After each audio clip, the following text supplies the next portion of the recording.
radio for the masses. Headline edition, July 8, 1947. The Army Air Forces has announced that a flying disc has been found and is now in the possession of the Army. If the game is rigged, change the game. Game changer. I occasionally think how quickly our differences worldwide would vanish if we were facing an alien threat from outside this world. This is Fade to Black with your host, Jimmy Church, on the Game Changer Radio Network. All right. Well. Good evening. How you doing? Fade to Black. Today is Monday, November 3rd, 2025. Let's do this, man. I'm your host, Jimmy Church, in case you didn't know that, but that's why you are here. All right, here we are. Right now, kicking off a brand new week on Fade to Black. Tonight, R.L. Poole is with us. We're going to be talking about Poole's razor. What is that? Tomorrow night, Grant Cameron is here. The one and only 3-Eye Atlas. That is the discussion tomorrow night. He's also got another book out, and it's Grant Cameron. What are you going to do, right? You're just going to have fun and talk about 3-Eye Atlas. Wednesday night, another big show. Danny Goller is here. And I have talked about him a lot on this show. Finally, we have him on DMT.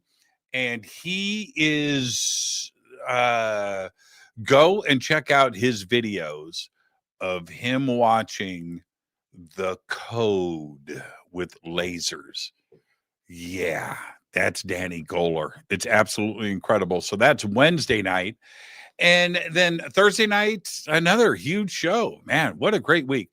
Anita Morjani is with us. We're going to be talking about her book, Dying to Be Me.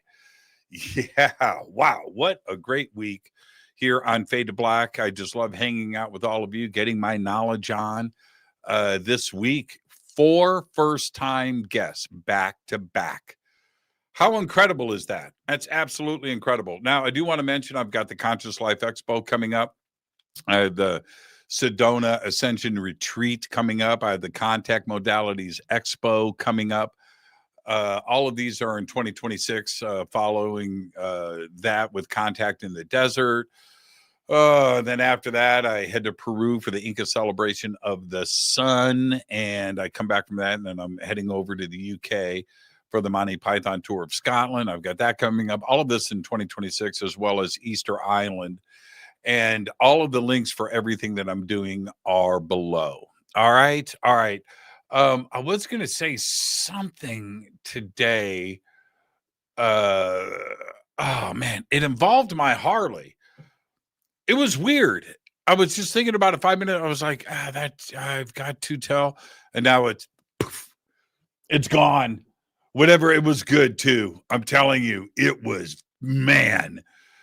It was, I can't remember what it was. It's gone. It's gone forever. All right, let's get to it. One of the things that I've talked about a lot over the years, and this goes back a long ways, but I've had a lot of physicists on the show, a lot of people that I respect, and a lot of scientists. And the reason why I love doing that is because what I do in my personal life. I am a student of the woo, conspiracies, and of course, UFOs and life after death and consciousness and all of these things. But I love science. And so I use science to support my crazy. I need that so I don't jump in the deep end of the pool. How many times do I have to talk about tonight? R.O. Poole's on the show. Yeah, just jump into that deep end. But one of the challenges that I have put up over the years, I've dropped a few names here and there about people that are well respected out there. They're rock stars that had PhDs and all that could not stand up to me. They couldn't. Their arguments don't hold water. All right. And one of them, who's been a frequent target of mine, Neil deGrasse Tyson. Okay. And I've mentioned him so many times. And there's reasons for that. And this goes back, if you followed this show, this goes back over 10 years. Okay. And it's been a repeated thing. And I've almost had him on the show a few times, still working on it. I'll say this before we get into tonight's discussion. He likes to answer questions that don't challenge him. Right? And so he can always stay right where he needs to stay. I'm not that kind of person. And although I don't have a PhD, there is a lot of science that supports things today that you cannot comfortably be a critic of the subject of UFOs and ET and contact and life in the universe and what is visiting us. There isn't that strength anymore because back then we didn't have the data set that we have today. And certainly the data set that we've been running since 1995. And that is my position. It is also R.L. Poole's position. And he's got a bold challenge out there right now to Neil deGrasse Tyson and the scientific establishment's dismissal of UFOs. And we're going to be discussing all of that tonight. And certainly his book, which is out, we've got the links for that below. Today, it's a different kind of party. It just is. I've depended on my own eyes and my own experiences, and then I go back to the science. All right? It's time now for the science to start looking at what we are doing. All right? He is a life member of the American Mensa with an untestable IQ. I don't know what that means. He is, because I'm not that smart. He's a proven abduction experiencer of the last 4 decades, and author of Beneath the Haunted Sky, The Evidence for Alien Abduction. He's made a name for himself by challenging the common narrative and winning. We're going to do all of that tonight. And hopefully, if I'm lucky, I won't agree with him and we can have a fun discussion. Let's do all of that. R.L. Poole is right there. Hi, Jimmy. Untestable IQ. Oh, yeah. Well, that's intimidating. That's intimidating. Before we get started, RL, you get the first time guest disclaimer. All right. So let's get that out of the way. Next time you're on the show, you won't have it, but you get it now. And the disclaimer is this: RL, it's just you and I sitting on my couch having a conversation as friends. And where that conversation starts, it starts. Where it ends, it ends. But we're going to end as friends. Now, you have to accept so we can move on. Oh, without even saying so, of course I accept. See, Thank you. That's because you're a member of Mensa. You know that's yeah. So you just heard my my opening little diatribe, and for this audience, they have heard me talk about this subject over and over again, and they know my position on this. And then to have you on the show, well, we can't just sit here and agree with each other because that's boring.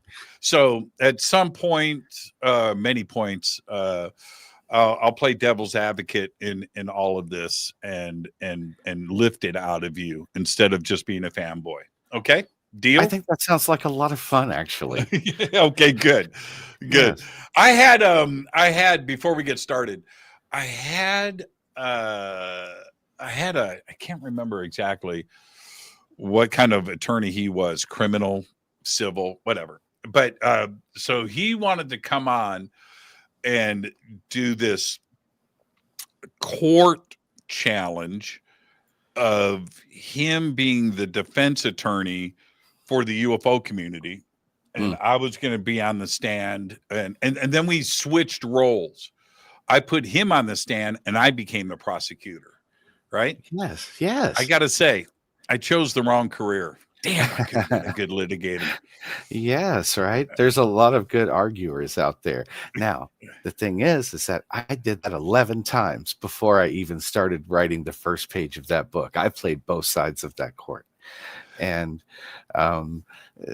but it's easy when you already know you're right. See, it's easy. Well, okay. Here, that sort of answers my first question. But let's laser focus this. Why Neil deGrasse? Why Neil deGrasse Tyson? Because there's plenty out there, to go after. He's certainly very visible and a fun target, I would say. He's also pretty fun, and he's so polarizing, right? I know he's got his fan base. He does, and it's big, and everything that he says, they take as gospel, and any dogma, they take as truth, and that's fine. But I don't know if he is fully cognizant of those that just think he's totally full of shit. I don't know if he cares either, but he's certainly a fun target, isn't he? He can be. I mean, he certainly presents himself as an easy target, but that isn't why I chose him. I chose Neil deGrasse Tyson specifically because he is the most popular, he is the most influential, and he is the most regrettably outspoken scientist on this topic. And he does so not just with skepticism, but with derision, with mockery, with scorn, with disrespect. And this is what tipped the scale in his favor when I decided to go after a single face of this opposition. Now I'm going to rephrase that. Can I paraphrase that? Can I rephrase? Sure. It sounds like what you are saying is that he honestly this isn't a belief. He knows in his own mind that he is the smartest person in the room at any given moment. Oh, of course he does. You know what I mean? No, yes, I say he's an astro narcissist is the job description that I've given him. Wow, that's good. Houston, the ego has landed when it comes to Neil deGrasse Tyson. But it's not just about personalities. It's about what that personality causes us to do, right? When we're never wrong, when we're always the smartest person in the room, well, no one can tell us anything now. We lack humility. We lack the ability to believe others. And what he does, I don't look at as skepticism. I think that's a wrong term, because skepticism is an educated disbelief. This is someone who's looked into the subject, is well educated, and says, this doesn't add up for me, and I can tell you why. Someone who doesn't look, who's looked at 1%. You froze up. You froze up, RL. Okay, if you can hear me, and I'm hoping that you can, exit and come back. Exit and come back. Let's get this reset, everybody. Exit and come back, RL. Okay. I'm looking at some of the comments. Yeah, that is a pretty good description. That's from Night's Glory. Tonight, our guest is RL Poole, and he's got a new book out, and it is a direct challenge to Neil deGrasse Tyson about the science side of supporting what is going on right now with ET and ET contact. And in the meantime, I will so just waiting for RL to come back, because here is a basic, there's no reason to bring this up in the interview because this is my take. Here's the basic approach to any of this. You cannot say that we have not been visited by ET. You cannot say that.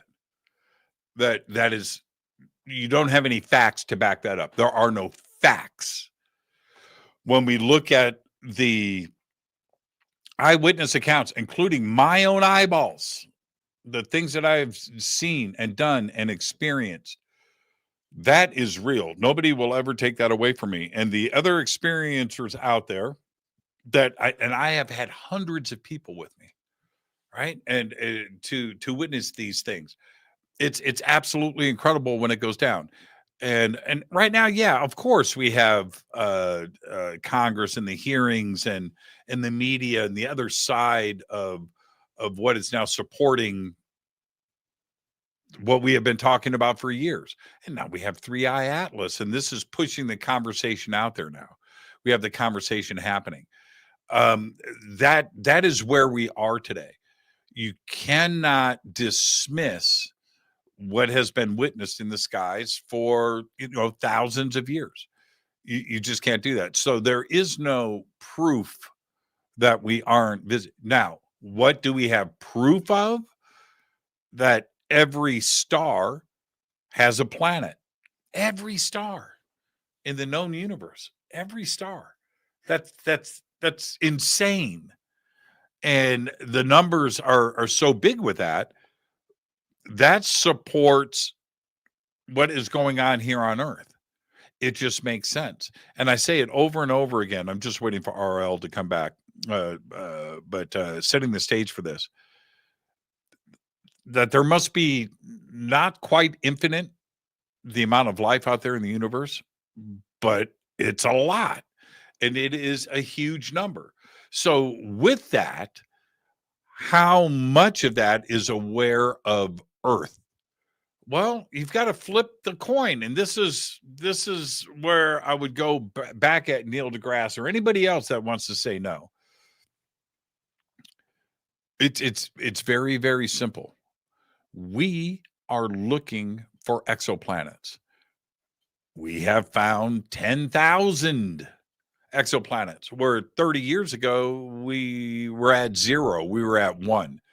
And now this is what we know. This is what science is supporting. Now, so it's a numbers game where the old school version of the intellectuals out there who base their stuff on data. It's that simple. They base their stuff on data. And if the data isn't there, then they are going to come to a conclusion, some type of theory, some type of idea. All right. And what came out of that? The Fermi paradox, the Drake equation, and other stuff. So with that, it was easy for them to say, we don't have any proof that there's other planets outside of our star system. Well, that changed. Right. We have things like asteroid Bennu and amino acids and proteins and stuff floating around on asteroids. And that's just insane, which supports some of the old theories of panspermia and ways of seeding planets. Well, it turns out that is now supported by science. So the amount of life, if we have asteroids just floating around in the vacuum of space with all of the ingredients for RNA and DNA on it, how much life is truly out there? Well, the answer is simple. A lot. A lot. So in our primitive trailer park planet that we live on, this primitive thing where we can now look out and detect exoplanets and look inside of their atmospheres, that's a crazy part of our evolution as human beings, that we are able to do that. Now, in this small window of the last 100 years of science, right, that we have developed these technologies and satellites and the James Webb and the Mars and Saturn and Jupiter and Voyager and Pioneer 10 and Pioneer 11. These are incredible things in history.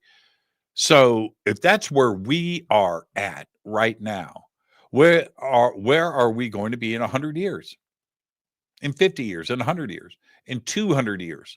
Now, take another civilization like ours that got the jump start on us by whatever, 1,000 years, 1,000,000 years. And what are they doing? Well, they're doing, we don't have another way to look at it, except for we have an example of one, us. So if that's what we are doing, they're doing the exact same thing.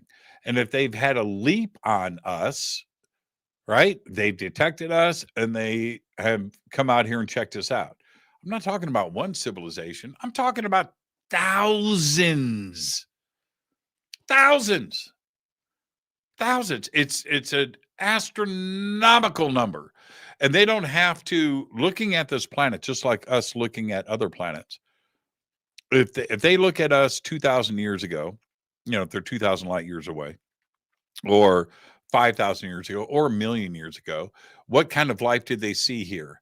Would they come here to, well, okay, maybe, possibly, but it is a beautiful blue planet with all the ingredients for life on it. We've got trees and stuff. They can detect that. They can detect, all of the other animal life that is on this planet. So they can see that it is one of those. So it would glow in the dark. And that's what we are looking for right now. We're looking for that glow in the dark planet, that thing that is just like Earth, that we can detect a biosphere and that we can see that there is life on that planet. Well, we are one of those planets. And so, yes, I am absolutely confident when I say a lot has found Earth. A lot.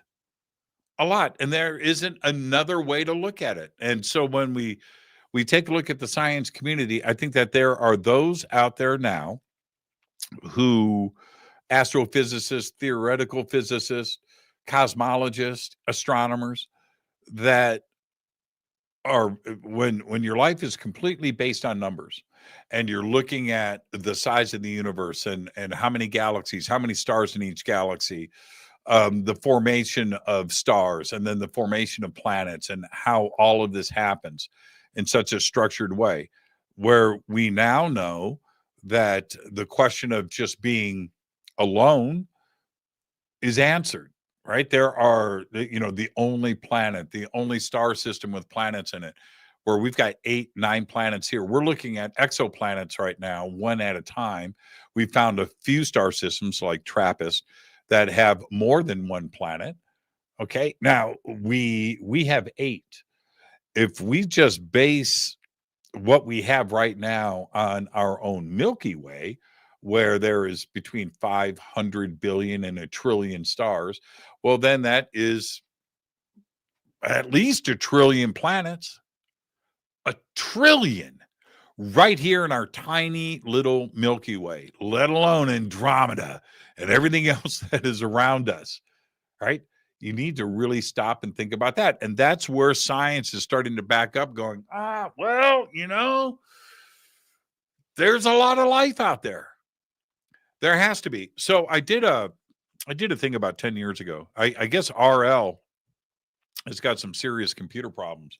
Maybe he lost his power or something because he has not come back in.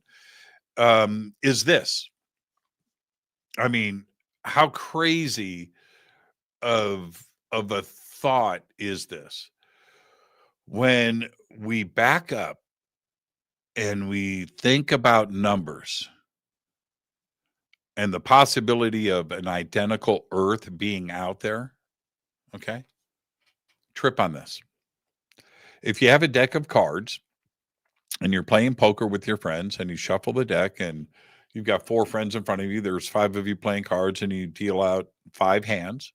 You look at your cards, you play the hand out, you take the deck, and you reshuffle.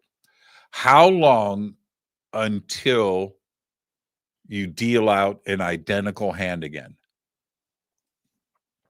Well, theoretically speaking, it could happen on the next hand. Okay.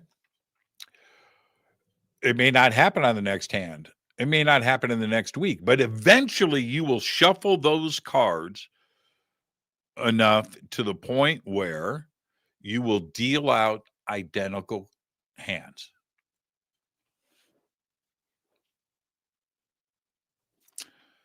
Particles only combine so many ways. That's it. It's not infinite. So how many iterations do you go through with a planet until you deal out another identical hand the same as Earth? I mean, my cousin Benny, identical. How many? Well, it's not a question of that being impossible. It's just a question of where is that planet? Because it's out there. That out there right now, there is another Earth. This is not the multiverse. I'm not talking about that. I'm not talking about the multiverse. I'm not talking about anything like that. I am saying that right now, out there, there's a planet the same as ours, just because everything combined the same way, just like dealing that hand on a deck of cards. That's a crazy thought, isn't it? That it could be where you would step off the ship and go, huh, wow, what? It's the same as Earth. I mean, languages, the thing, historically, it's just identical. That, again, that is not the multiverse. That is the amount of life out there. I say it so much. I'll say it again. When you deal with physics and probabilities, and one of the basic thoughts is in the world of probabilities, anything that can happen eventually will. Anything.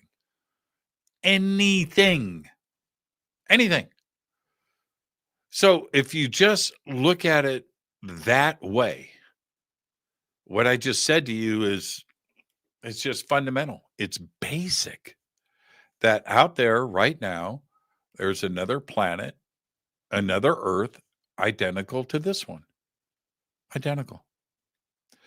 When we jump into the other parts of physics that I find so compelling and so interesting, where we're dealing with multiple dimensions and frequencies and the idea of the multiverse. And now, let me explain something really quick. This is part of a future podcast I'm putting together, but I'll share it with you now. The ideas of the multiverse that some people look at, a lot of people look at, they get a little bit confused about what the multiverse is. Now, are there other universes out there? Like, of course. And I've seen ideas behind it, bubble, just, we're not the only one. But no, when I'm talking about the multiverse, talking about because another version of us that is happening right now, it's just not visible to us. Everything is in the same position. We're sitting in the same spot. It's not next to us, or how do we get to the multiverse to see it? No, it's existing right here, right now, just at a slightly different frequency, and that's it. And then the two of them bleed together once in a while. Where the confusion starts for so many is, wait a minute, that's a lot of matter. That's a lot of stuff. That's a lot of so there's another version of us infinitely that's existing. And that's what we're like. You can travel to that universe and say, no. What the multiverse represents is right now in this exact same spot, just at a different frequency. That's all. Okay. And to an infinite amount. And inside of that, all the probabilities happen. Anything that could possibly happen here will eventually happen in one of these multiverses that are right here, just in a different frequency. And now when we pull that into play, when we're talking about ET and contact, what we are witnessing, sometimes it may be a visitation interdimensionally from that multiverse. That is a crazy thought, isn't it? When you see something And there's so many TV shows that illustrate this brilliantly and do this, where like Superman 2 as well, where you're going to an alternate version of this existence, and whether it's like The Man in the High Castle or Fringe, or all of these shows that represent that, going into, well, and somebody looks up and they see a strange airship in the sky, or they see the city's a bit different, feels the same, kind of looks the same, but it's obviously another version of this world. All right. And we see that a lot. Well, I go back to a classic example for me, and that is the beer can UFO. All right. We all saw that, and it was huge. We all saw it. And then it phased out. Okay, the experience itself was real. We all saw it. And for me to see what I saw through those binoculars, it was insane. It was absolutely incredible. Okay, RL is back. And so just let me finish this up before I bring RL in. And then it phased out. Is that an example of an actual object in the sky that phased out and cloaked or did whatever it did? Is it just purely a physical thing in the moment? Or is it the universe is overlapping for a second and it just popped in from there? It doesn't change the experience. And that's the part where we need to depend on science more to look at this, because there is certainly something going on that is completely unexplained. But we now have the ability as humans, as earthlings, to understand and digest more of this as we move along. All right, RL, how you doing? I'm fine. What did I miss? My gosh, you were so deep into something there. I wrote a book. I wrote a book while you were gone. We're going to publish it. Yes, you had time.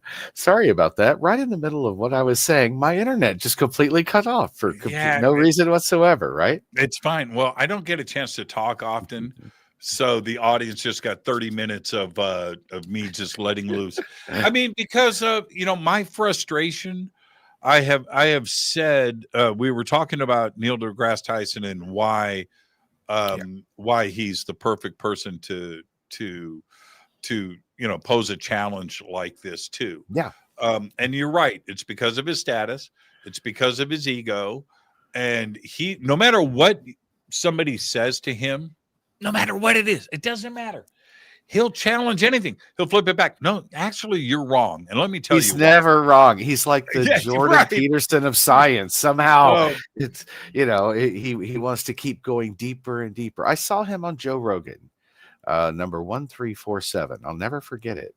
Joe Rogan was asking him about, why does gravity work the way it does? It's an interesting question, and one that we are good to explore. He said, well, we don't get caught up in that in science. If we can describe its behavior and we can predict its actions, we say that we understand it, and then we move on. Wait, what? That's your threshold? I could do that with a cuckoo clock. I could describe a cuckoo clock, and I could predict that once an hour a little birdie is going to come out and tweet at you. That makes me no closer to a clockmaker. In any way. We do not understand it.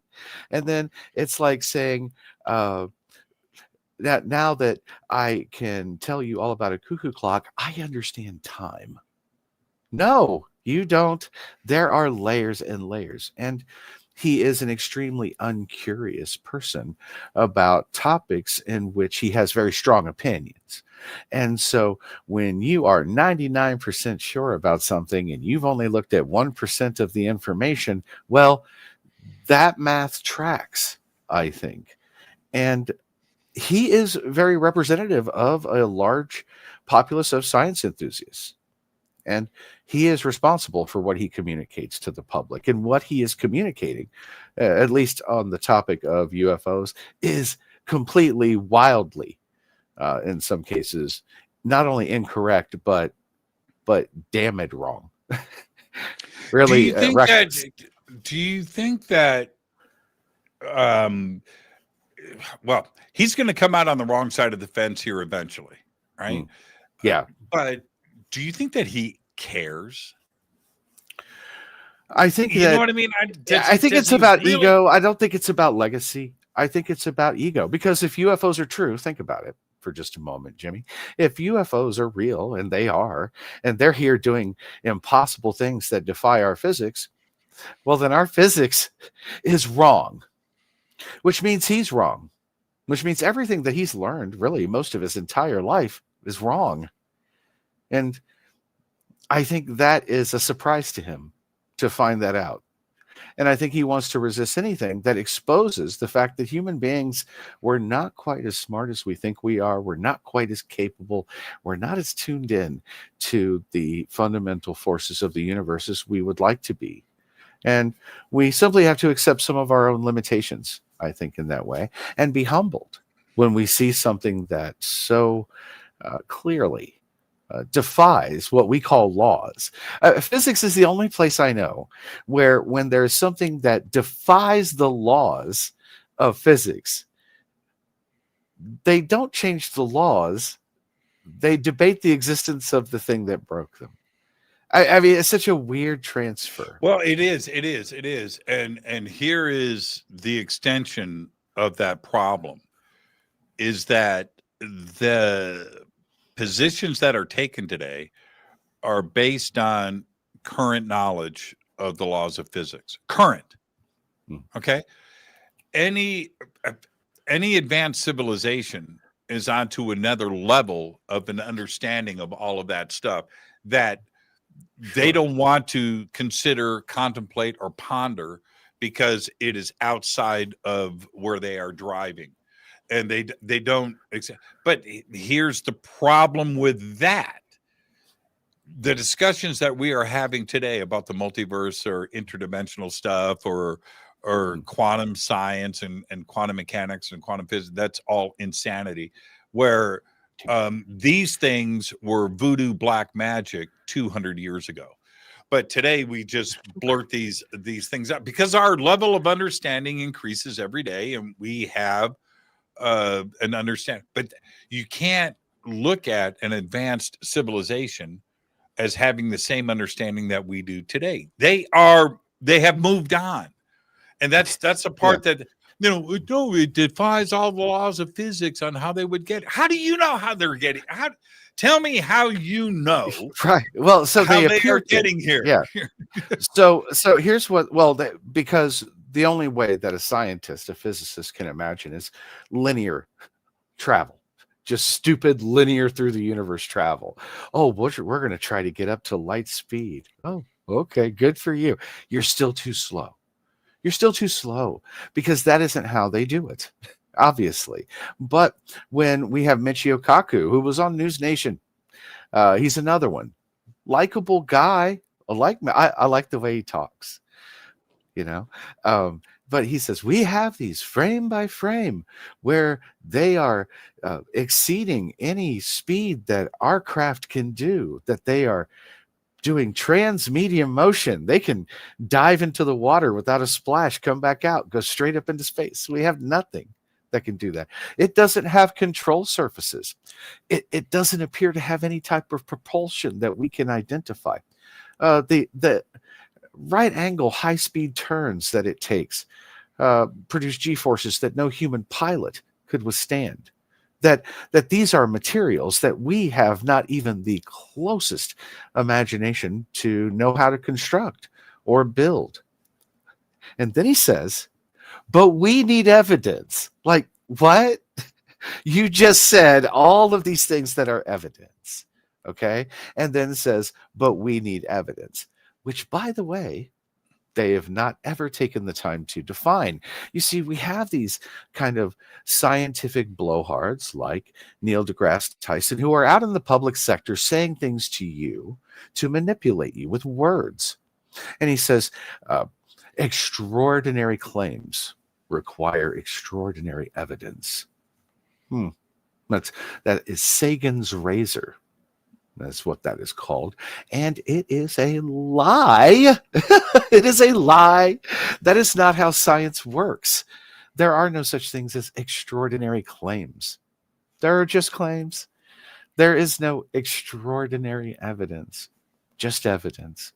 We do not, in science, have the luxury of raising the threshold for evidence in proportion to our stubbornness to believe the results of what the evidence says. And for someone who is out here telling us that he needs extraordinary evidence, he has yet to tell us what even baseline evidence is. Because once they do, you see, they have painted themselves into a corner. For whatever evidence that you can tell me about that is gettable by any human metric, well, we already have it. What do you want? You want ground facts? You want abduction reports? You want physical injuries? You want pilot reports? Do you want radar? Do you want sonar? Would you like some FLIR? How many ways can I present the same evidence to you of the thing you keep saying doesn't exist? Right? So I imagine that it's very much like vampires. Okay? Let me be silly for a moment. Vampires. Okay. Imagine for a moment, Jimmy, that I told you that vampires exist. Okay, and I'm being 100% sincere. I'm dead serious. I really believe it. Vampires exist, and you say, "Oh, okay, Twilight. I'm gonna back away slowly and smile and dial 911 in my pocket because I don't believe in vampires. There's no evidence for vampires." Okay, that's fair. But what if that changed? What if next week on your Facebook feed, you're seeing people all these people seem to be posting pictures of what they're calling vampire sightings. And, oh, wow, that looks like a vampire. Like, I've never seen one, but that's what I think one looks like right there. And all of these people, oh, wow, now there's videos of these vampire sightings. People are now reporting being abducted and fed on by vampires and returned. And then our military, Jimmy, starts coming out with reports, starts coming out with footage that, well, we're encountering and engaging vampires over the United States airspace. And we have them on sonar, we have them on FLIR, we have them on every way, radar, sonar, every way that we have to track something, we have it. Even visual confirmation by a Top Gun, flight commander, and Commander David Fravor from the USS Nimitz. But we're all wrong. You see, we're all wrong. It's Neil deGrasse Tyson who's right. You see? And now imagine, like, all of those things were true about vampires. Like, how long would it take you before you started wearing a garlic necklace around the house and sleeping with a wooden stake? Like, you wouldn't need to bring me a vampire for me to understand. I'm pretty sure vampires exist based on all of this information. You see, if it were any other subject, it would be treated, even something as ridiculous as like vampires, it would be treated more seriously than this. And the reason it's not is because of people like Neil deGrasse Tyson who say, I won't believe in vampires until you bring me a vampire. Well, that wouldn't be enough. That wouldn't be enough for Neil. It wouldn't. If you and I were over at Neil's house talking about this, right? And then all of a sudden, backyard, teleported down, beamed up right next to his pool, and we go out there and hang out and have a long conversation with us and ET. Neil is not announcing contact the next day. He is not. Right. No. He will, in his mind, explain it away rationally. They drugged my, RL, put DMT in my, whatever, you know what I mean? And I hallucinated. And I'm not saying I didn't. I'm just saying that had nothing to do with the aliens, okay? Yeah, that was just, I want him to loosen up a bit. Yeah, it just, I don't know. I had a sighting. I have always been in a position in the media to have influence. Okay, I've been blessed. I'm lucky. I'm humbled. And when one night I was with a large group of people, and we had an incredible sighting. It was the green chrome ball, and some used it plural, green chrome balls, but that's another story. And I got in my car, and I had this thought, and I spoke it out loud. If Anderson Cooper was with us tonight to see that, does he go on CNN tomorrow? No, he doesn't. He doesn't. So, but Yeah. I'm not like that. So I chose to go public with it. All right, that's my position. But I'm if Neil had that experience, he's not going public. I don't This think is that why would I'm be the going case. public. I don't want, no offense to anybody, but I don't want to do all this. I don't like attention. That's not why I do this. I do it because I feel like people have to have their guard up. They have to be informed. They have to be told the real truth.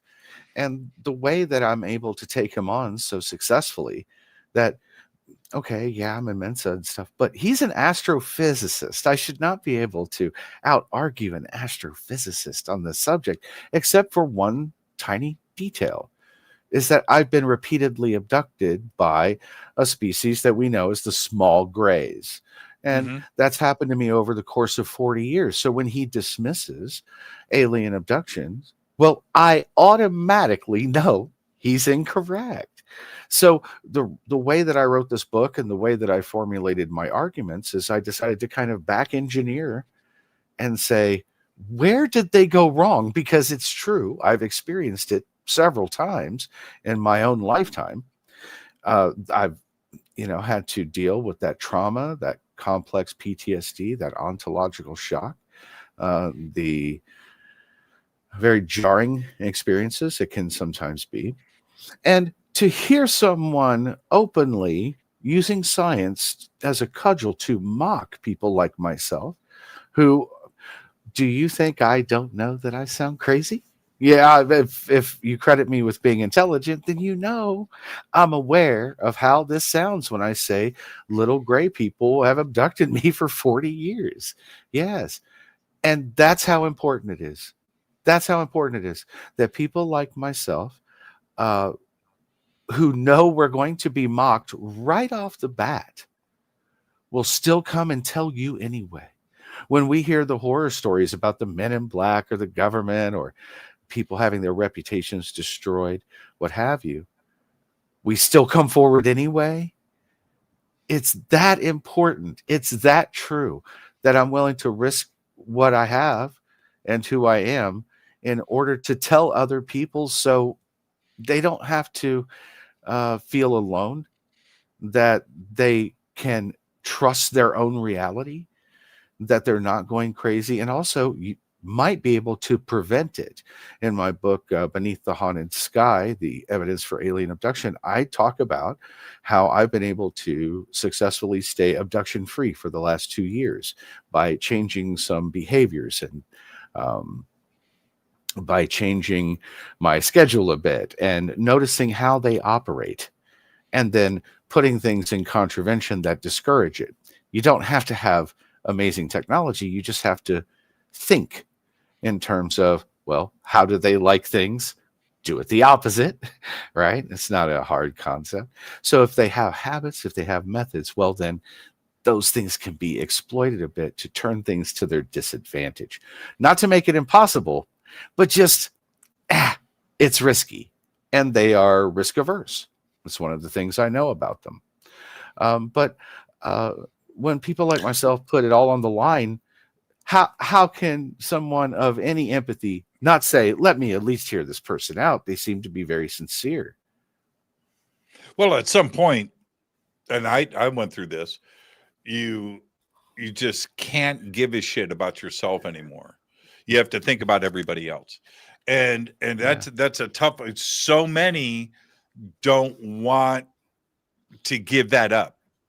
right? They want to keep the facade, you know, and wear the Sure. mask.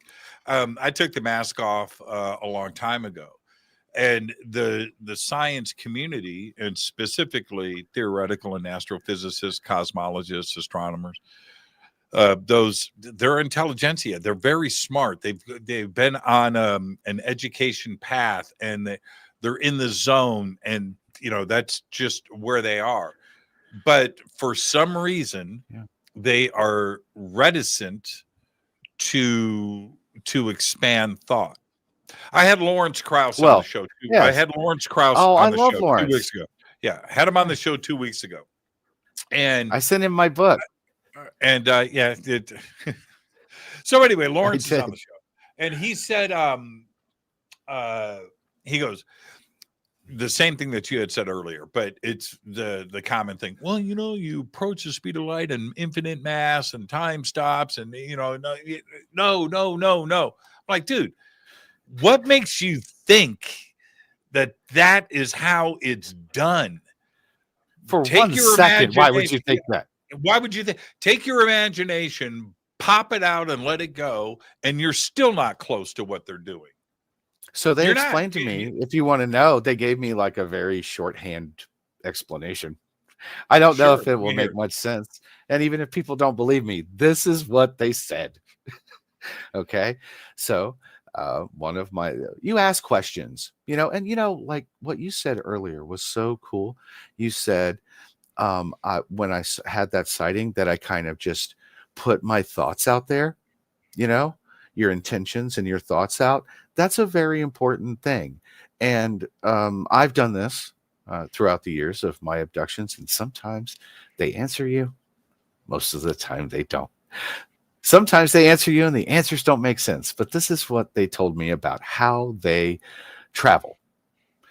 He said,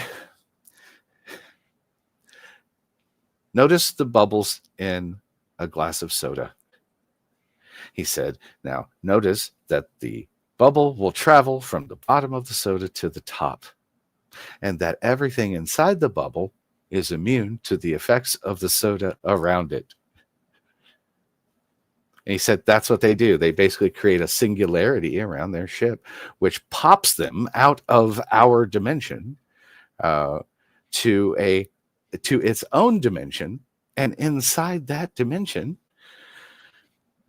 the laws of space-time and our dimension do not apply. He said it takes them about 45 minutes to get wherever they're going. That's it. And the reason is because they're popping out of our dimension and then back in at another point. They kind of just go around the whole linear travel thing. They wouldn't, I think if you kind of like offered that explanation, if you guys drive here, like, no, we wouldn't be able to do that. But what he told me is that's what they do, is they create a bubble. And inside this bubble, they don't even have seatbelts because there's no inertia. There's no anything inside there. It's a completely empty space, and it's its own tiny little dimension that doesn't have to obey the laws of ours. Yeah. What about bathrooms and kitchens? I didn't see any. Of course, now I've only gotten one tour of a ship during my abductions, only one time, and it's a bit uncomfortable, so I hope your audience is okay with this. But they take you and they take your genetic material. I guess if that's the politest euphemism that I could use. And it was after one of these instances in which I was awake that one of these beings came and got me. A male. He's dressed in like a black uniform, like a turtleneck kind of thing. He had 2 gold dots on the collar, and he motioned for me to come with him. I did. And they speak to you inside your head, and it makes you think you're crazy because they speak to you in your voice. You hear yourself talking in your voice inside your head, but they're not your thoughts. You're not generating it. So at first, it's a very strange experience. But the first thing he said to me was, what do you do when um, when evolution stops being your friend. He said that to you? That's the first words I ever heard another species. What do you do when say to me. evolution stops being your friend? That's what he said. You consult Neil deGrasse Tyson. That's what you do. Okay, so what happens next? This is interesting. So he's giving me a little tour of the ship, and he takes me to this bench. And on this bench is a canister, and the canister has these little pipes that go out and connect to the wall of the bench on the back, and it looks like it has some measuring markings that are lit up. And inside the canister is a little gray embryo. It's a little guy or little gal in there, a gray. And he is explaining to me that this is how they have to incubate and gestate their young, because they are evolving out of existence. And he said that their brains are on kind of a runaway train of evolution. And as their brains become more powerful, their bodies are becoming smaller and more frail in this weird counterbalance. And that the males are born either sterile or sometimes without genitalia whatsoever, that the females are born so small that they cannot carry their young to term or survive giving live birth to them. So what they are doing is they are hybridizing their genetic line with human genes, which they have influenced through time, to create a hybrid species. And therefore kind of turn back the clock on evolution and have the benefit of our big, strong, tough bodies.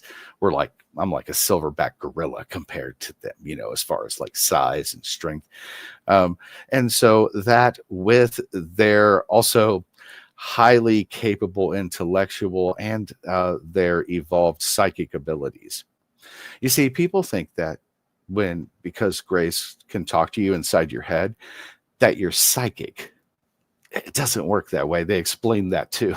They said the conversation only happens inside your head. You don't transmit anything to them. They come into the room and listen and talk to you, and then they leave. You don't get to, you don't have the evolved part of the brain that can send or transmit or pierce another person's mind. We are only receivers. We are not transmitters in that way. So it was a very, very awakening visit that I will never forget. We're going to head to a break here in about 90 seconds. Do you recall what the inside? Everybody asks this question, but I understand why. We're fascinated with it. What did you see? What did it look like? So it was kind of divided.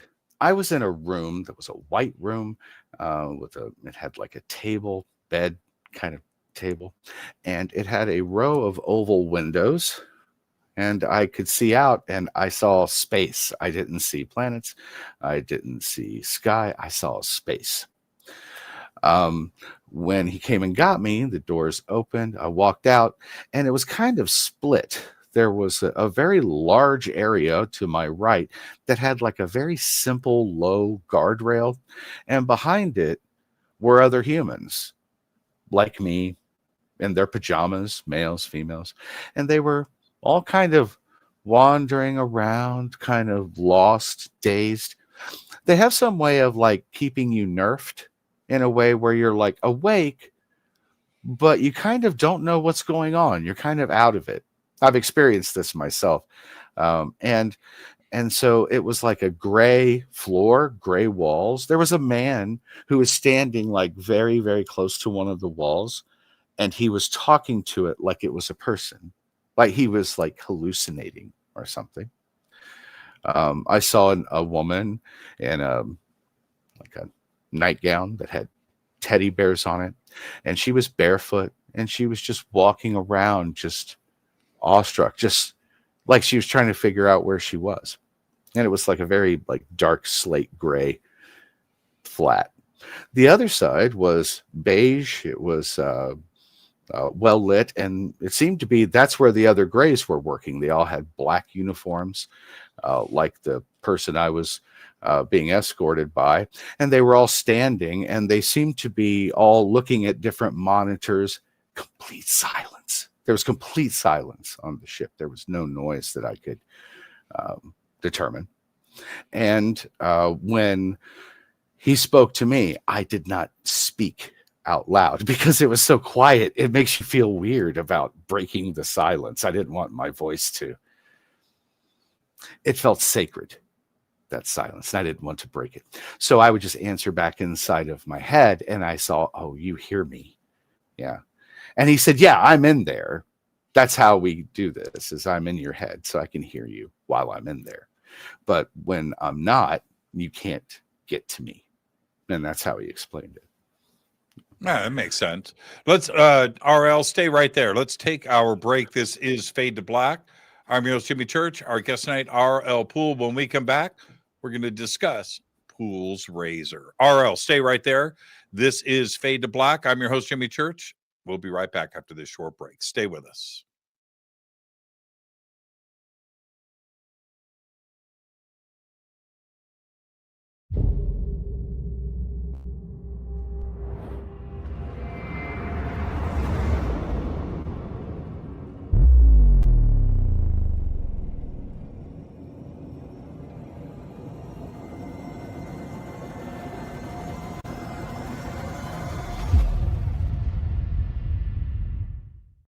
Subscribe to our YouTube channel to get your alerts and access to over 2,000 videos. Click that subscribe button right now.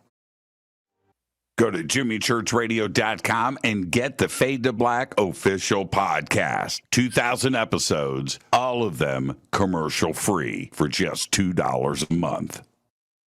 I am hosting, speaking, and presenting once again for the Conscious Life Expo, the largest conference of its type in the world. February 20th through the 23rd, 2026 at the LAX Hilton. Speakers, event, and schedule easy. Just visit consciouslifeexpo.com. I will be hosting and speaking at the Sedona Ascension Retreat, March 20th through the 22nd, 2026 in Sedona, Arizona. An amazing list of speakers, and it's beautiful Sedona. Come and hang out with us and just go to SedonaAscensionRetreats.com. I'm heading back to the Midwest for the Contact Modalities Expo, May 1st through the 3rd, 2026, in Delavan, Wisconsin, at the Lake Resort. It is beautiful. This is a great conference right in the heart of the Midwest, where I'm from. I'll see you there. Just go to Contact Modalities Expo, that's XPO.com. I will be hosting and presenting once again at Contact in the Desert. That's May 28th through June 1st, 2026, the largest UFO conference in the world. Come and hang out with us June 23rd through July 1st. Tickets and everything else that you need is at contactinthedesert.com. Want to change your life? Want that paradigm shift? Then visit Peru with Brian Forrester and myself for the Inca Celebration of the Sun, June 23rd through July 1st, 2026. A full 10 days of visiting the country, all of the amazing sights, and of course, the celebration of the winter solstice. It's all simple to do. Go to hiddenincatours.com. Come join us for the Monty Python Scotland Tour, August 1st through the 9th, 2026. This is a once-in-a-lifetime event where you get to go to the castles from Monty Python and the Holy Grail. August 1st through the 9th, 2026. Just visit HaleyARamsey.com. Watch Into the Vortex on Gaia TV. It's Fade to Black for the screen. Simple to do. Go to Gaia.com, search Jimmy Church, or click on the link below. Follow Fade to Black on Twitter at JChurchRadio. Get all of the show updates every single day. It's now called X, but who cares? Go to jimmychurchradio.com and become a Fadernaut. Get a membership. That's right. Everything is commercial free. You have access to downloads, and you get to call yourself a Fadernaut. Jimmy Church Guy TV, Fade to Black, here at Machu Picchu with Brian Forster and Hidden Inca Tours. Amazing tour so far, Brian, but we're here to announce what we're going to do next year in 2026. What's going on? Okay, November 2026, we're going to have our major tour of Peru and Bolivia, either a pre or post tour of Paracas and Nazca on the coast. And then after that, 6 days in Easter Island. Bucket list, Easter Island. Come join Brian and I and his amazing team here at Hidden Inca Tours for Peru, Bolivia, and Easter Island. Signing out. Say goodbye, Brian. Bye, gang.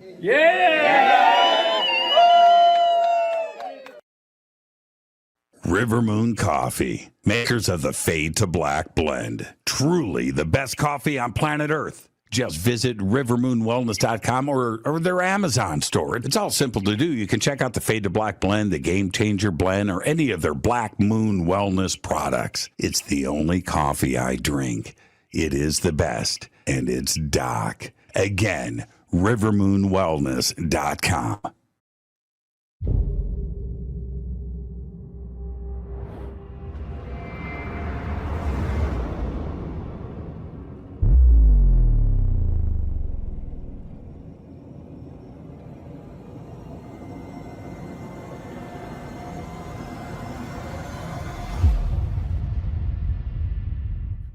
All right. Welcome back. Fade to Black. I am your host, Jimmy Church. Tonight, R.L. Poole is with us.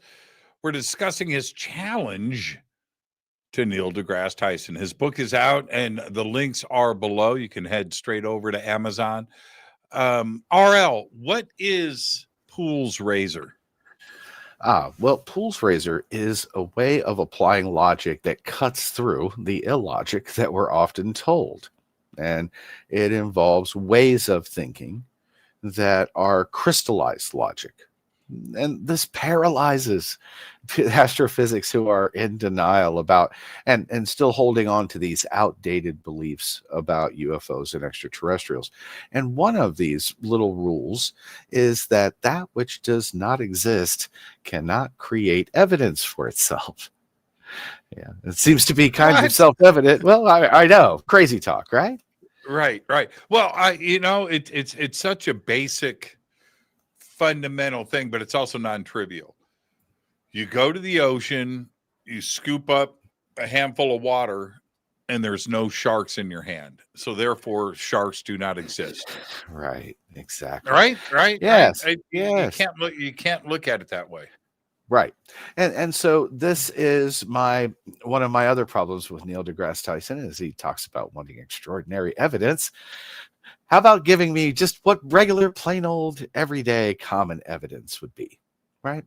We need to have a threshold of evidence. We need to have a type of evidence. We need to have a method for collecting that evidence. You see, because we cannot test this in science the way that you test a ham sandwich. It doesn't work that way, you see, because 250 years ago, Neil deGrasse Tyson would have been a lightning denier, right? By the same threshold of evidence.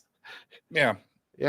Well, we execute people on eyewitness testimony, but yet, an eyewitness to a UFO is crazy. Well, you see, he likes to play this game as well. This bit of, in a court of law, eyewitness testimony is very high value evidence, and in science, it is the lowest. And he loves to make that derisive. It is the lowest form of evidence. But it is evidence, though, right? You just said so yourself. It may be the lowest form of evidence possible, but we make up for the quality of evidence by having a large, voluminous, mountainous amount of it that he has not bothered to even go through. And the value of this type of evidence is that that we can put it together and create a composite. But you're touching on something I think a little deeper than that, if I may, is that what I'm reporting, what other people are reporting with their abductions and their assaults, is we're reporting a crime, just if anyone cares. This is a crime, and as a crime, it should be believed. Just like if someone gets assaulted, do you think you go into the police station and they say, okay, well, we need you to do your own assault kit, and we need an earlobe from the perpetrator, and if you have a photograph of them actually assaulting you, that would be super helpful. Like, on what planet would that be acceptable? I'm reporting, and other people have reported, that we are being taken out of our beds, out of our homes. We are being exposed to beings that we did not invite into our homes, that we had no desire to meet, that are usurping our self agenda, that we lose our own agency, that we are exploited, that we are traumatized, and then we are returned. I don't know where else in the cosmos you think you can't just come down here and interstellar Bill Cosby people. Like, no, you can't do that. And I feel like it's wrong. It's a crime, and it should be treated that way. It should be treated as a legal thing. And this isn't about national security. I think that is just one of the it's adorable. Well, UFOs are just restricted to United States. It's a global security problem. It's a global thing. It's we are not the only ones, Right. And then science is up against a few different paradoxes, where you can't have it both ways. And in one instance, it's okay to accept what we do to progress science and biology. We go down to the Amazon, we bag and tag new species, we bring them back here, we dissect them, we take the mothers away from their children, right? And come back and cut them open and see what they're made of and check their DNA. But for ET to do this on this planet, it's no, they wouldn't. What do you mean? It's what we do. Right.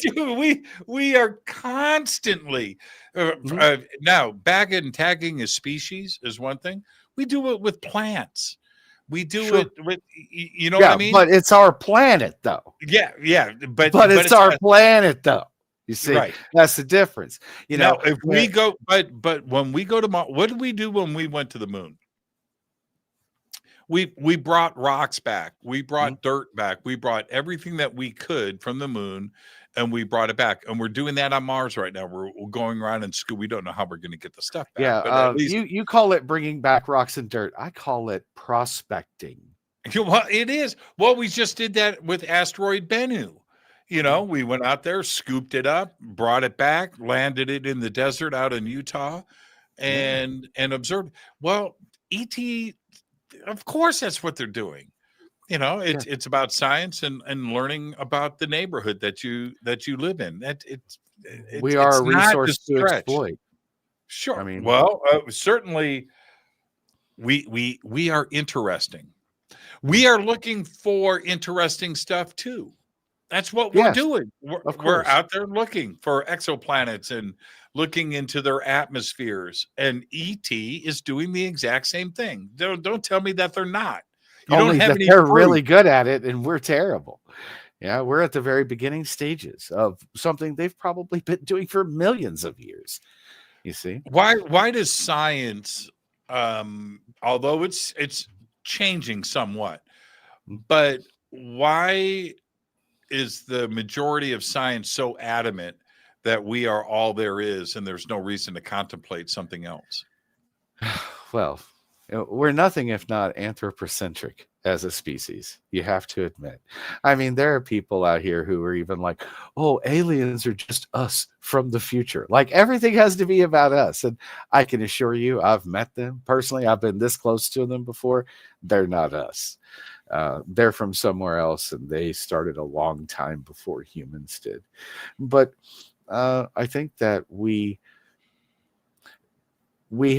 have things that limit us, like Drake's equation. See, again, science kind of being that gatekeeper, that psychological, everlasting gobstopper that won't get out of the way. That, oh, well, Drake's equation says if you add up all of these things, oh, you mean all of these things that there are variables but no measurements for? It's blue skying, pie in the sky. But the truth is that it's too limiting. And they say, oh, well, all of the, and in the Drake equation, all of the variables are like a planet like ours that has water like ours, that has carbon-based life like ours. Like, you have no idea what's out there. There could be graphene-based, methane-based. There could be, carbon-based, oxygen-based. There could be all kinds of different types of life in an infinite and constantly expanding universe that we, in our limited minds, could never imagine. And so to take this very narrow slice and say, oh, well, this percentage is some minuscule amount. Well, fine. Multiply that times the infinity of the universe that is constantly destroying and creating over and over, like a pulse engine that goes on for eternity. And now what you're talking about is not a possibility anymore, but a foregone conclusion. It will just be a matter of when and where, but not how. Right? Well, I tend to, I agree with everything that you just said. But let me put on the science hat for a second. Okay. Eyewitness testimony is not physical, and experiences aren't physical enough for science. It needs to be observed and it needs to be measurable, whether it is a piece of something or sensor data, but whatever it is, it needs to be observed and be measurable. Can you give me that, RL? Sure. I mean, again, we want something tangible. We want something solid. I get that. Okay. But if we get that solid piece, we get that piece of a UFO, we get that alien body. Well, now we really don't need a physicist anymore, do we? Joe, the bus driver, can figure this out. We don't need any help from Neil deGrasse Tyson or Michio Kaku. No, if you've been hit in the head with a brick, here it is. Oh, okay. I can accept. But how do we prove lightning? Well, we say, oh, well, I've seen lightning. But where is the alien body? Right. Where's the alien body? Okay. I will produce that evidence for you the moment you tell me how to do that. You see, science wants to give us all of these little side quests that I love so much that, oh, why don't you steal a radio knob off of the ship? I'll tell you what, why don't you try it the next time you're abducted and you see how that goes? You see, when scientists say, you need to bring me this kind of evidence, well, then you need to give me a method for collecting it. If you haven't given me a type of evidence and a method for collection, and how about this one? How about what you're going to do with it when I give it to you? How are you going to use this piece of evidence that you are demanding, that you are telling me how to collect, and that you're going to test? How are you going to test it so we know whether there is a threshold between human and non-human? You see, no one puts this stuff back on science. It says, why don't you do your own homework? Why don't you do your homework? Instead of telling all of these people who are not scientists, do your homework for you. Here's the crazy part. Oh, there's so many crazy parts, right? But one of the basic ideas in the world of physics and quantum physics and theoretical physics is you can change the state of matter by observing it, by looking at it. Mm-hmm. Right now, yes, isn't that the craziest? Collapse. Yeah, isn't that the craziest shit that could ever come out of a scientist's mouth? Mm-hmm. But yet, don't talk to me about UFOs. Don't talk to me about consciousness. Don't talk to me about these things Yes, we need hard but evidence for these things, except for gravitational waves and quantum computing. Yeah, right. Like as long as they want to believe in it, it doesn't matter. There's no really threshold. Yeah. entanglement. Really, you're going to convince me of that, but Yes. you don't believe in ghosts. That's right. That's right. And we don't believe in aliens, no matter how much evidence is for them. I'm sorry, but if there was like a Bigfoot tracking thing in the government, like the Bigfoot, like Sasquatch has become a problem that we need a whole couple of offices dedicated just to this task that doesn't exist. I mean, everyone would say, come on. Come on, they exist. Why do you have these offices? Yes, these UFOs exist. People from every walk of life, from every continent, from every time period, from every generation have reported the same pretty much thing that I've reported to you. Some type of species. They can be different. Mine are the little grays for my whole life, but some are the talls, some are Nordics. There are lots of different species. But when people tell me the grays don't exist, I have to kind of laugh a little because I'm like, the only way that you know what a gray is to deny it is because people like me told you. That's right. Yeah. That's right. That's right. Do you think that Neil deGrasse Tyson actually believes that we are being visited by ET, but he won't say it because of his fan base? If he's a sensible person and he knows it's a numbers game, we are being visited by a crazy amount of species. I mean, it's just like an insane amount. So he understands numbers and how big those numbers are.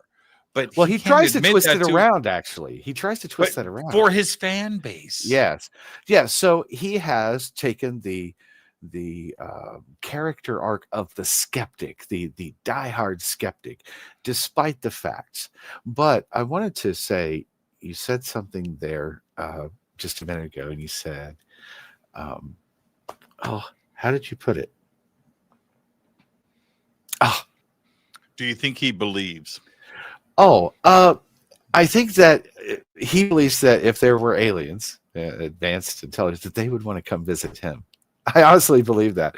But I thought, come on, Neil, do you really think that these aliens are going to pick you up and take you on board just to have you point out everything they're doing wrong? I know what I was going to say. The gray, when I was being given the tour of the ship, he starts walking away and leading me through the ship, and he stops almost like on a dime, like he forgot to say something, and he turns around and he looks at me and he says, there are several other species which interact with your planet, and they don't all like you, humans. And I believe he was warning me that we are not well liked because we are considered a chimera species, that the grays have kind of tinkered with us through time. And the last time they did, he said, was when we showed the trait of blue eyes. That was not a spontaneous mutation, but one that was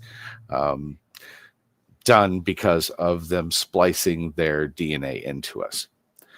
But he told me himself that there are several other species that interact with this planet, and they don't all like us very much.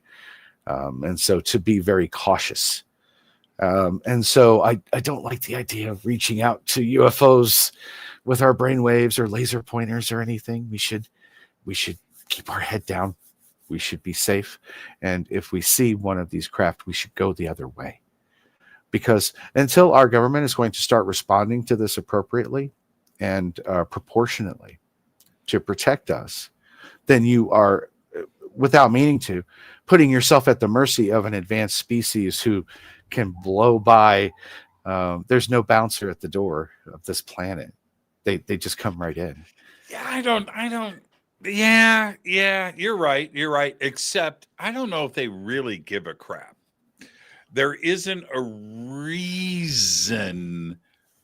for, if we went to another planet, you and I, and we encountered another civilization that was, say, in the Middle Ages, like us, right? Like our Yeah. Middle Ages or whatever.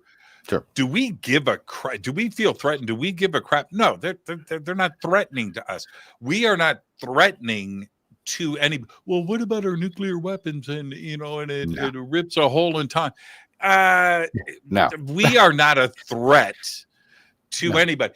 A friend of mine. But that which is not a threat, you don't have any fear about hurting. You don't have any respect for them. You don't have any care at all. So it's kind of making my point that they're not afraid of you. They also don't need to respect you or your sovereignty. But I don't know if they would waste their time with being dicks. Who is they? Because there are all kinds you understand of what I'm ways out saying? there. The Greys wouldn't. I don't think the Greys would. Oh, also, one of your viewers, I think her name was Erica. She asked a very good question. She said, "Do you believe everything they tell you?" She was asking me. And no, I don't believe everything they tell me. But I find that everything that I have found out about seems to be true. It seems to make sense and fit and actually fill in the blanks in a lot of questions I've had in my own life. So I don't think that they've ever lied to me, but there are lies of omission, things that you're not told that you probably should be, that could change the context. So I'm very aware of that. And I thought that was a great question. Yeah, no, that's a really good point. If I don't know, I have a friend, a physicist. His name's Isaac Arthur, and if you don't follow him, look him up as soon as we're done with the show tonight, and go check out his work. He's amazing. Science and Futurism with Isaac Arthur, and he is super smart. Not as smart as me, but he's damn smart. And he said to me one time, and it really caught my attention. He goes, "Look, man, E.T. doesn't have to, if they want to get rid of this, they don't point a laser at the planet. They don't have to come in here with some virus. They don't have to change our app. You know what they do? They pull into our star system at the speed of light. They hit their brakes, point the ship at Earth, and dump their garbage. And the garbage hits planet Earth at the speed of light. They don't have to do it. We're thinking about all these, grandiose things. No, it could be that simple. And because that hasn't happened, I would say that we are just not interesting enough for them to be negative, to be positive, or to do anything. To do research, science, and check us out, and DNA and all. Yeah, okay. But are they going to come here and be Jesus and cure us of cancer? I don't know if they really give a crap. No. There is a clinical distance between us, I would say. For sure. Well, look. Do you have a dog? I've had dogs, many. Okay. Do you have a cat? Do you have a bird? Cats. I have cats, plural. Okay, you have cats, plural. Yeah, there's one curled up around my leg right now, and she does not give a shit about you. But that's another discussion. You are paying for her existence. She's got you so trained, But anyway, but here's my point. Yeah, you cannot lean down to your beautiful cat and teach your cat how to build a cell phone. Right. It ain't going to happen. Right. And that's how they see us. They see us very much the way we see dogs. That we're smart enough to be useful, but not to be a threat. We are physically dangerous. We're physically dangerous. Like, this big silverback gets up off that table. You little guys better be somewhere else if I'm not in the mood, right? Because physically there's no competition. But they have enormous intellect, unmatchable technology, and they have biological upgrades that we do not, in the form of psychic ability. Even if they don't speak to you, they can get in there and hear what you're doing. They know where you're going, why you're going there, what you're doing, what you want to do. They can read you, and they can adjust strategy without even having to hear you say anything or even have you make a move. We What have could a they lot of say? disadvantages. That's such a good point. So let's say, back to Neil deGrasse Tyson. Yeah. Let's say Neil asked them, right? They're face to face. You and I were at Neil's house, right? Okay. ET is there. And Neil goes, okay, so how do you guys get here? And they explain. Is Neil going to go, oh, I get it? No, he's not. No. There's nothing that can be said to Neil at that point that he will understand. It's Right. way beyond all of that. It has to be. Yes, I think he at that point he blows a circuit, right? He pops a resistor at this point. Psychologically, Yeah, he I met think somebody that smarter. he He would met somebody check smarter. out. Right. And so they would say Neil deGrasse Tyson. Right? Yeah, because they would be very superior. Where people like Neil deGrasse Tyson, they think they're very smart, but in comparison to whom? That the beings who are coming here, the ones who have successfully evaded the United States government, our best tracking and weapons, and they have science helping them, complicit in the denial and everything else. What makes him think that he alone would be able to guess their motives? They operate on a level we can't comprehend. This is why the answers that I was given by some of these, by one of these greats, was so important to me, because I was like, oh, that's why you're doing this. You're not being mean to me necessarily. This is a means to an end on your part. It's not personal. And it's not personal. You see, I'm not chosen or special. I mean, they did do something. They had some sort of ceremony. I want to call it that, where I came to myself standing in my pajamas on a pedestal, and one of them came across to me on a pedestal, stood this close to me. I mean, very, very uncomfortably close, and stared at me in this completely black room. It felt huge, but I couldn't tell how big or small the room was, but I felt like I was being watched by a lot of eyes. You know, you just have that feeling. And we're standing there and staring at each other, and I'm looking at them. I'm looking at him in front of me, and I thought, I guess I should be scared, but they're kind of cute. Honestly, they're not scary to me. They're kind of cute. And after about 2 minutes, it felt like an eternity, but after about 2 minutes, he raised his right arm, and I'll never forget how he did it. It was so strange, like he was underwater. They move strangely compared to us.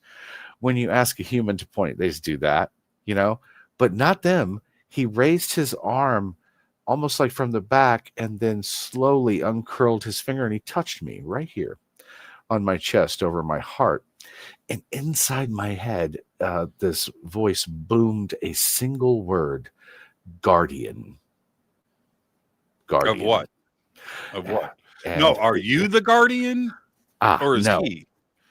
It's that they label us like dogs. You have the herding group and the working group. They classify your genetics for use. And so I was part of what they call the guardian group. They will use my DNA to make bodyguards, guardians, the ones who protect them.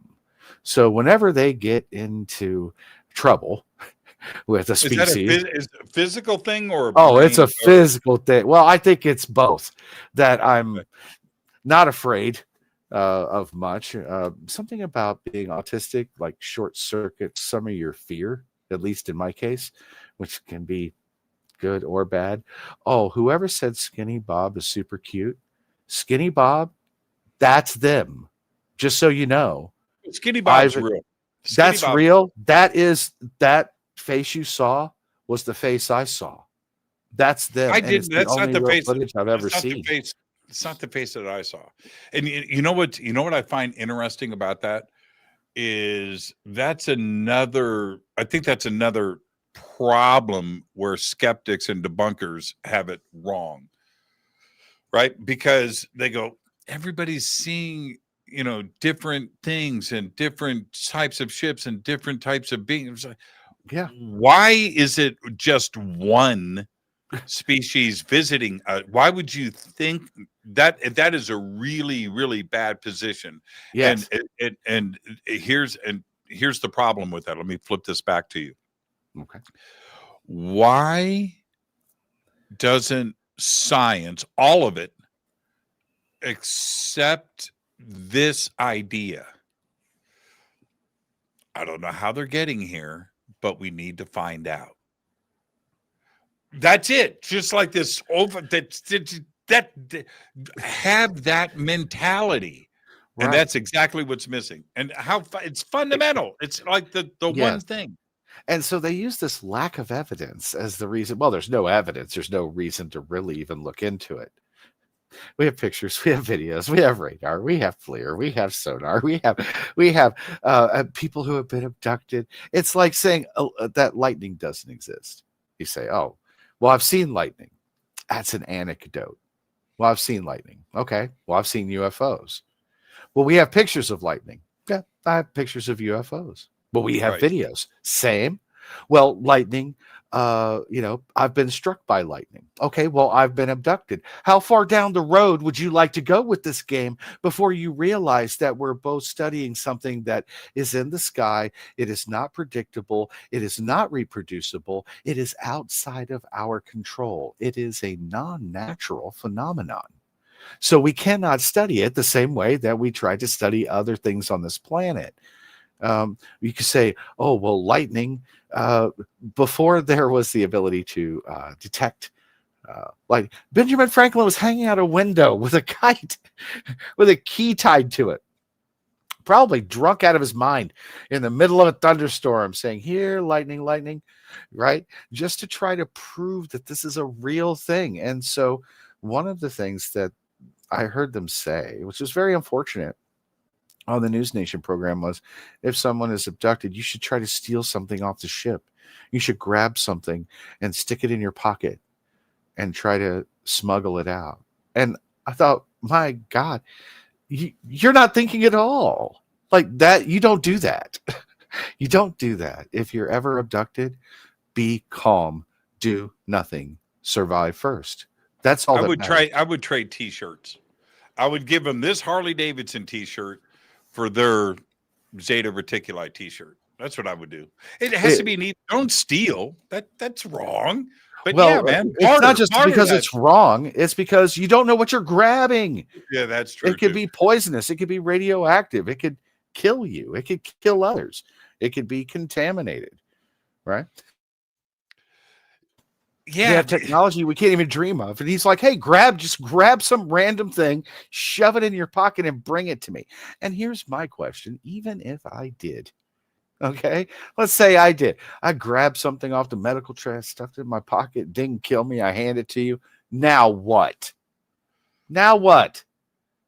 Oh, you're going to look at it through a microscope?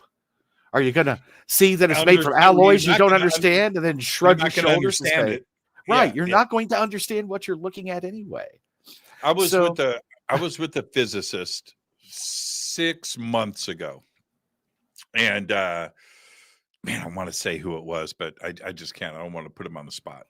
Sure. But I was with this physicist, and so we were talking about this subject, and it's a pretty famous person, and I'm not intimidated at all by intelligence.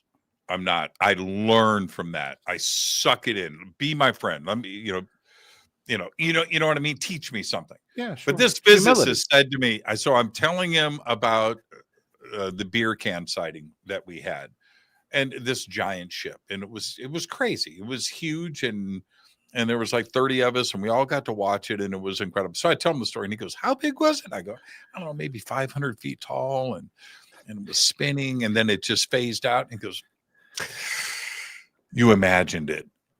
Oh, of course. I go, I what? No. 30 of us we all imagined it. No, I saw it with my own eyes. You were shrooming, man. And he tried to Yeah. convince me that Mhm. I imagined it. And he gave me a Yes. long list of stuff. It's the movies, it's the books that you read, it's the people that you interview, and you just, and no, it was You just pure magic. brainwashed yourself, Jimmy, into having, Yeah. Oh, yeah. I Carl Jung'd me into this, yes, this thing. you brainwashed yourself into this. Right. It was just It's not that you absolute- have a firm grasp of the obvious at any given moment in your life and you see this is what they do. They want to gaslight, they want to pathologize you, that people see what they want to see. Let me ask you this. Does radar see what it wants to see? Does FLIR see what it wants to see? Do Top Gun commanders out engaging one of these targets over the water, is this what he wants to see? I guarantee you no. But RL, yes. But we had those same Top Gun commanders in the Roman army see these things. Right? Yes. Yes. I'm professional eyewitnesses militarily picked the country. It happened. Right? Yes. Flying shields in the sky. What however they wanted to even intervened in some battles yeah. that showed up, and then everybody said, you know what, I think this is a bad omen, let's all just go home. Right. You look at the Nuremberg etchings, those woodcuts. Oh my gosh, yes. Right. And you just want to, so the modern historical version of me and my beer can is in the Nuremberg woodcuts. Yes. Or it's in the Roman army, or it's you know what I mean? Yes, it's found Charlemagne, it's Helene, name somebody. I'll give you a perfect example in the book of Exodus. I took a picture. I was playing wiffle ball with my son in 2006, and I took a picture of a UFO in the sky that we saw. It was a long metallic cigar-shaped object, and then when it was approached by jets from Wright Pat Air Force Base, which I lived right next to, it turned white, like shields up, and then it turned at an angle and disappeared. And before it did, I took a picture. I actually caught it before it took off. And I was reading the book of Exodus, and it said, and the Lord appeared in a pillar of a cloud by day and a pillar of fire by night. This is 2,000 years ago. And I was looking at my picture and I say, wait, a pillar of a cloud. So a long, skinny uniform. It looks like a pillar, and fuzzy and white like a cloud. And that's a very good description of my picture. And then he said, and a pillar of fire by night. Well, you and I would be able to tell, oh, that thing's so bright and giving off light, I can see it in the daytime. But in their time, the only thing that gave off light was fire. So he described it as a fuzzy pillar of a cloud by day, and then at night it glowed. And it guided them through the desert at night, illuminating the ground. Yes. When that is one of the most interesting passages. The Bible is just full on Independence Day. It's just right. It is so science. It's so fun. And I took a picture of the same thing 2,000 years later. Yeah, I know you did. And that example in Exodus. Okay, so here's the crazy part. You read that part of Exodus, right, where guiding everybody through the desert and illuminating so they don't get lost, and helping them out, and it's in the sky and it's illuminating. Where does that's the Old Testament. That is an old story. Okay, that's old. That's thousands of years old. Yes. What were they seeing in the sky? Because back then it was just birds and locusts. We got to, But anyway, what are they seeing in the sky that they put it into those kinds of words? They don't have movies and books and H.G. Wells. And, Chariots of the Gods, my friend. Mm-hmm. Eric Von Daniken, I met him. He actually signed this old moth-eaten, dog-eared copy of my book. There he is right there. He signed it right there. I have a few of those. Yeah, this is my oldest possession, actually, and I keep it around because he was the one who actually really pulled the wool from our eyes and said, "Look, they've been talking about this the entire time, but it has never been revisited and put into the context in which we could get the actual meaning and extract that from it the way that we should." They were using the best terms they had at the time. We're using the best terms we have at the time right now. And our science has no excuse for defending this outdated uh, outlook on the universe or on their fellow man. If you think that I'm out here doing this for riches and attention, I saw your comment in the comment section. Yeah, I said something about my book because I'm here to tell you about my book because my book will educate you. Trust me when I tell you there's no condos that will be bought in Florida with your money if you spend it on a book. You will get far more out of it than I will.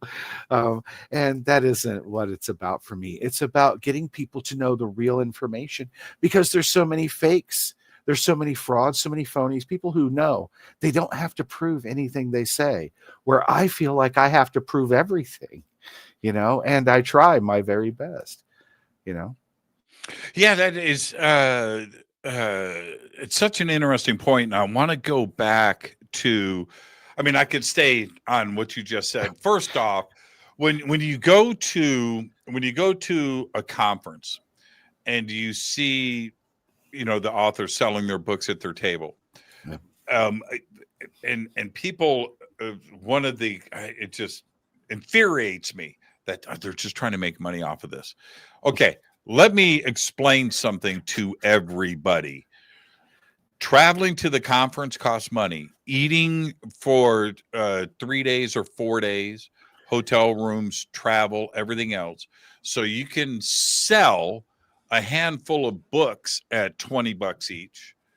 All of those authors, I guarantee you, are doing it for the glory, are doing it for the spirit, are doing it for the contributions, to share their own experiences, because they are losing money by going to that conference. If you you come out of pocket. You're not going home like every single time, and that's one of the things that I love about this community. We're all family, and we're in this together, and we're pushing this thing forward. I am happy that it is out more than it ever has been in the past. The teasing and the tinfoil hat aspect of it is now starting to be lifted. It's not fully gone. It's not fully gone, but it's starting to be lifted, and I feel pretty good. But that doesn't mean we take our foot off of the neck of the man.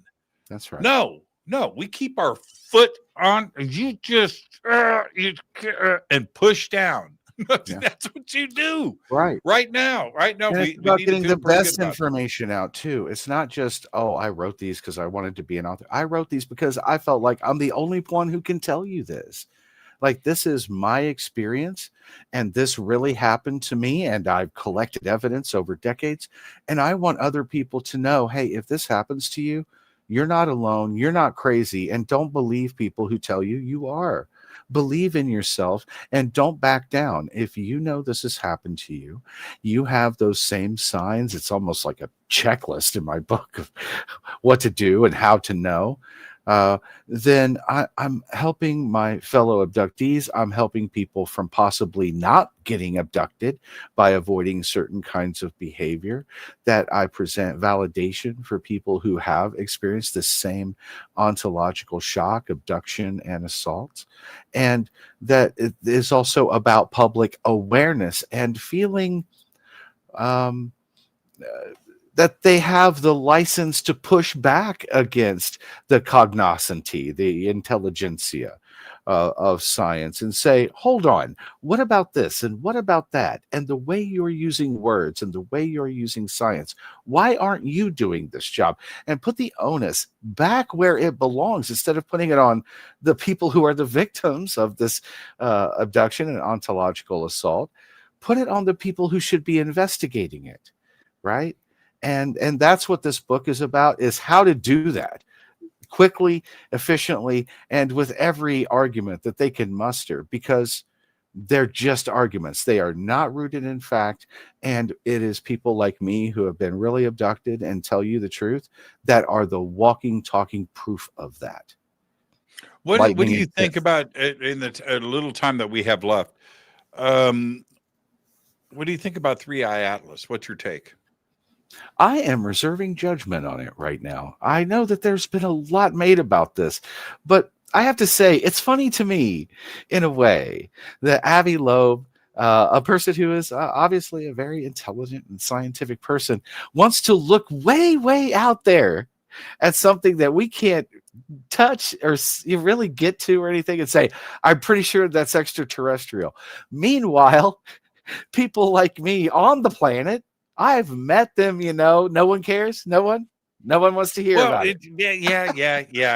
Yeah. Except because I'm one of you. Okay. No. But here's the difference. I know Avi Loeb. Okay. I know him. I've had dinner with him. I've hung out with him. He's been on my TV show. He's been on this show many times. Tell him to return my email. And, well, I'll do that. I'll text him right now. But here's the thing. Avi is data driven. Avi is not about the woo. He doesn't want to hear. Do not bring up reptilians to Avi. Okay. No. Can we bring up radar? Can we bring up FLIR? No. Hold on, RL. Okay. The reason why he says what he says about anything is because it's supported by the data that he has. That's it. And so the data that he sees on Three Eye Atlas or Oumuamua, right? Or Borisov is the data says it is not this. Right? It's not a natural object. It's not behaving this way. It's not doing this. It's not doing that. The angle, the speed, the trajectory, the changing, whatever it may be, the reflection that Oumuamua was rotating, right? And it was flashing every 8 hours. And so the conclusion that he came to is that it must have been flat and it was doing this every 8 hours. It was, the reflection was going to almost nothing to full reflection. And the only thing that would do that is something that, and also on the edges of it. So he, he felt like it was a flat piece of, a round flat piece of metal. All right. Now, only because of the data. And so when it comes to Three Eye Atlas, for him to come to the conclusions that he is very vocal about is because the data that is there. This is I don't think it's natural. I don't think it's natural. This is Poole's razor. Data without context is meaningless. We have to have context for the data. So while it may be true that this doesn't look or act like anything we have encountered before, that doesn't make it alien, and I've been abducted by them. And so if anyone's going to believe something is extra, even if it were extraterrestrial, it could be a defunct piece of technology, maybe a ship that is dead or dying, or maybe out of control in some way, that is just being whipsawed around by the physics of the celestial objects around it. It could be. However, we have lots of data on objects that have been far closer to us than Three Eye Atlas that he doesn't seem to be interested in looking at, regardless of the data. Right. I'm not busting your chops, but I don't want you to be a paradox either. So let me help you out here. In that, you talked about evidence earlier, right? And the scientific community, and they're crying for evidence. Well, if this turns out to be that, something that can be measured and observed, that becomes evidence, the real kind. And that would certainly change the course of history. And it can, as long as they're willing to make a delineation between human and non-human. That's the hard part that I think science is having a very difficult time. Did you hear what Michio Kaku? Well, Michio Kaku said last week, and Avi has said the same thing. Well, we all can say this, but if that thing changes speed or changes direction, Mhm. it's alien. Period. Mm. Period. That's it. That is So they've set the intelligent. bar pretty low, really, and I think fair. If it changes speed, it's being controlled. If it changes direction, it's being controlled. If it is being controlled, it is being controlled by someone off of this planet, and therefore, by any definition, they would be alien or extraterrestrial. I think So that's very logical. don't If you only think they that- were so even with their logic across all of them. I know, right? Yeah. Now that's the paradox, right there. Right. I don't think I'm paradoxical at all. I think I'm being very consistent. Right? I'm just messing with you. I'm just Of messing with you. course, of course. But there's 8.5 billion people on this planet that want this answer of us, being alone or not. And More for than so one. many, they can hear from me, they can hear from you, they can hear from Travis Walton and Who I whatever. met, by the way, a lovely Yeah, gentleman. he's a great guy. He's a great guy. He Yeah. was on the show last week or the week before. Mm. He's been on the show many times. I just love that guy.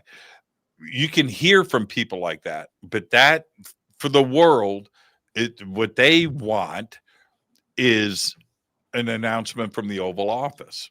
Yes, And we need the until- government to tell us where babies come from. Disclosures already happened, guys. If you have the internet, good news. If you have access to Amazon, good news. You can buy books that people like myself have put together all of our evidence and our stories you can read. You can go watch hundreds and thousands of hours of video. You can go to 0135 Ivan 0135. Go look at Skinny Bob. That's them, the ones that I've met. Right. That's a real film. I don't care what anyone tells you. I know I've been face to face with them. Skinny Bob is the real deal. So disclosures happened. Now, do they want it officially gift boxed and made out to us and given to us by the government? Because we trust the government so much, everything they say. So if they say it to us, I totally get you. I totally get you. But here, and the words that you just spoke, I have spoken a lot, and I was speaking. It was about 2,500 people. Packed room, 2,500. That's a big ballroom full of people. And I stood on that stage, RL, and I said, disclosure's already here. I don't need disclosure. I've seen what I've seen. I've witnessed what I've witnessed. And that place booed me off the stage. 2,500 people yelling and screaming, throwing tomatoes, lettuce, heads of lettuce hitting me on the stage. You know why? That's not good enough for them. For the husband, for the wife, for the daughter, for the friend that can not talk about this stuff with their family or their friends or their coworkers or anything else until that announcement goes on TV. They feel like there's no official validation and say, aha. Right? They need that. And I've changed my tune. I totally get it. I can adapt. I can change my mind. Mm-hmm. And that's one of the things that I accept. For them, I totally get that. They need it so bad. They need it so they can just turn and slap their husband, right? And go, see? Yeah. This is what I've been on about. Hey, listen, you think I don't have a list of I told you so's, man? Of course I do. I know. Of course. Right. But it's more than that. This is about, are we going to make it? Are we going to evolve past this? Because if we can't evolve past the idea that this is happening to us, while our physicists are out in the forest on their great hunt for a tree, right? We have to be back at home taking care of this. We cannot leave it to science. We can't leave it to the military. We have to take care of ourselves. We have to inform ourselves. We have to make it our personal responsibility to find out on our own, where we have the evidence. We have abduction witnesses who will tell you for free all day what they know. And we have people like you who are doing these amazing shows, bringing us on, not being afraid of any fallout from that, and saying, hey, these people are worthy of being listened to. Please give them your time. This cooperation with us should be enough that we validate each other. We do not need the gaslighters to validate us. This is an abusive, toxic relationship we're in. So We have true. to validate ourselves, you know? So true. We're out of time. I do want to say this really quick. The question, and we've alluded to this a few times tonight, but the question I would have for ET is not about propulsion systems. It's not about communication. It's not about any of that. You know, my question to ET is, how did you guys survive? How did you guys get past it? Because if we don't figure out how to survive here before we, knock each other out and end the human race, if we don't get past this, we don't get to be ET. So what did they do? That's the advice.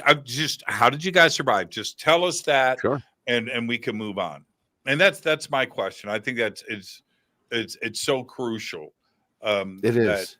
There's so many species on this planet kill themselves out. We're trying to do that now. Well, extinction is the rule. Yeah. And that's what I would want to get from ET. RL, what a great conversation tonight, man. I look forward to our next one. And where can everybody chase you down and follow your work? I don't really do social media, but I do have a YouTube channel. It is called The Haunted Sky. And my handle in there is UFO UAP Magnet. And of course, you can get my book, Cosmic Blind Spot, Why Neil deGrasse Tyson is Wrong About UFOs, or Beneath the Haunted Sky, The Evidence for Alien Abduction, on Amazon. Very easy.